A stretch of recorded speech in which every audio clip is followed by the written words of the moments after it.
இது வரால என்ன கண்ட்ரேட்டுக்கு வந்துடுவாங்கப்பா. கண்ட்ரேட்டுக்கு வந்தால் நம்ம ஸ்டாப்பு சொல்கிறது தெரியாது அவனுக்கு. துவரங்குறிச்சியில் இறக்கி விடனா கொண்டு போயிடுவேன் திருச்சியை தாண்டி. அங்கேருந்து நம்ம தெருவில் தெரிய முடியாது. அதே மாதிரி எந்த அந்நியர்கள் வந்தாலும் அயன் நாட்டிலேருந்து வந்தாலும் நாங்களும் வாழணும் நீங்களும் வாழுங்கயான்னு சொன்ன ஒரே ஒரு இனம் என்றால் தமிழினந்தாயா.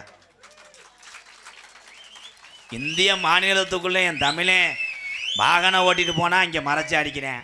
நாங்கள் அடிக்கிறதுக்கு எவ்வளோ நேரம் ஆகும்? செய்ய மாட்டோம்யா, செய்ய மாட்டோம். எங்களுக்குன்னு பிள்ளை இருக்குது, மனைவி இருக்குது, எல்லாத்தையும் நாங்கள் யோசிப்போம். அதனால தான் அந்த தமிழன் புகழ் உலகம் பூரா பேசிக்கிட்டு இருக்கு.